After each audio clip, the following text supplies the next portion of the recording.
Dr. Libby here. I want to talk about two of my favorite topics today. I have lots of favorite topics, but two of my favorites are inflammation and sleep, and they actually go together. So, inflammation is one of the root causes of every disease that happens after the age of 42 years old.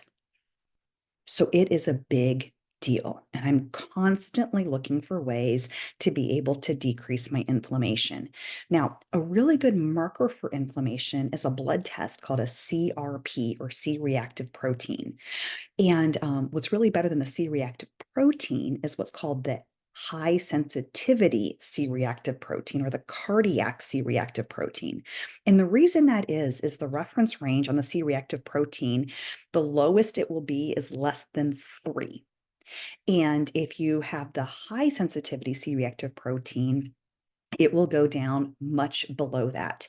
And less than 3 is good. So if you have the C-reactive protein done and you have a number less than, it says less than 3, that is good. But optimal is less than 1. And you're only going to know if you're less than 1 if you have the high sensitivity CRP done. But I'll tell you, my high sensitivity CRP is less than 1, and I'm still trying to lessen my inflammation because I know inflammation equals disease. Okay. And sometimes we feel inflamed. And, if you feel stiff and achy or something is hurting, that can be inflammation. But sometimes we don't even feel it, but it is happening inside of our bodies, leading to all kinds of different chronic diseases.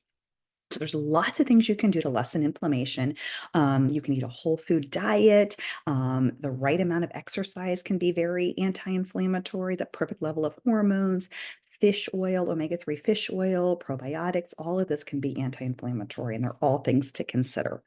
But one of the easiest health hacks is to sleep. Sleep is so good for you. I'll tell you, naps are one of my favorite hobbies. I really, really think sleep is so, so important. And the right amount of sleep is anti inflammatory and disease preventing. Okay.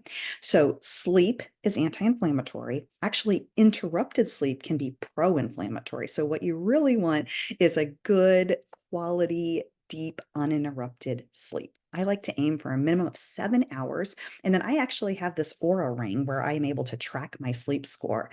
And 85 or better is considered good, but I love to get it as high as I possibly can. And I track this thing like crazy. And it shows me how long I slept and how much time I spent in REM sleep and deep sleep. And I can tell you if I'm not getting enough deep sleep, I can feel it. Now, here's the frustrating thing about sleep. I think with everything else when it comes to lifestyle, you can try harder and do better. Like diet, for instance. If you want to improve your diet, yes, you just figure out what you're going to eat, what you're not going to eat, get the bad stuff out of your house, and you just do it. Your effort equals results. Same thing with exercise. You commit to a plan, you stick to it, you do it. With sleep, the harder you try, the harder it is to sleep. So, here are a few little tips if you're having trouble sleeping that may help you get into a better sleep cycle. One is of avoiding blue light before bed. Okay. So, what I like to do before bed is I like to read a book. Sometimes we'll watch a TV show too. The TV is really pretty far away from me, and we have the room dark, and I'm watching TV. That is much better than sitting here with my phone and scrolling it right in front of my face. Okay. So, I like to put my phone down an hour or two before bedtime and not let that blue light be activating my brain, telling myself it's time to be awake because it's really time to be asleep. Right. And then it's also good to establish a normal sleep routine, just like we did with our kids, right? When our kids were little, they had a bedtime routine. So they knew it was time to wind down, bath and story and then bedtime. So that same kind of routine can get your body used to knowing it's time to going to bed. And going to bed around the same exact time every single night is good. And getting up around the exact same time every single morning is good too. Now, I do alter this a little bit on the weekends, but truth be told, I'm usually waking up bright and early during the week and bright and early during the weekends too, because my body has just adjusted this natural circadian rhythm.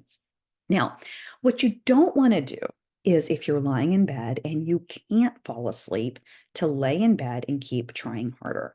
I think 15 minutes is the max that I recommend laying in bed and trying to fall to sleep.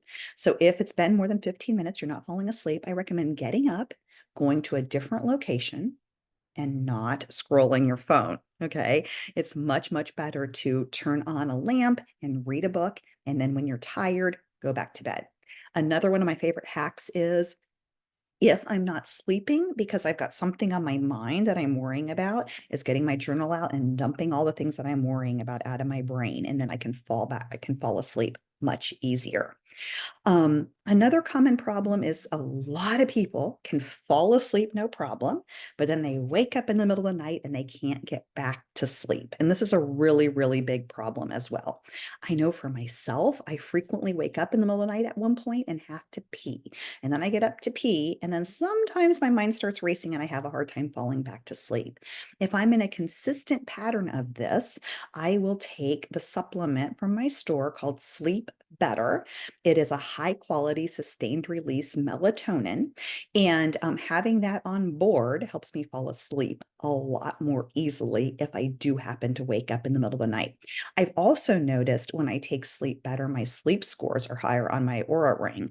I'm getting a lot more deep sleep with that. So sometimes, even if I feel like I'm sleeping good, I can be sleeping even better with some supplementation with melatonin. So I don't always take that. It just kind of depends how I'm doing. But if I have a few nights in a row where I'm not getting a really great sleep score or not feeling like I got great sleep, I will add it to my regimen for a few days to get myself back on track. So inflammation is the name of the game for staying healthy. There's lots of things you can do to address inflammation, but one thing you can do is to prioritize your sleep. And then guess what? If I don't get 7 hours of sleep or my sleep score is below that 85, if I can sneak a nap in sometime during the day, I try to do that. Not super long, but just enough to recharge my batteries because it's that important for health. It doesn't make sense to push hard and do all the really hard things and neglect sleep. It's really, really important. So control inflammation, get the best sleep of your life, and these things are going to help you be as healthy as possible.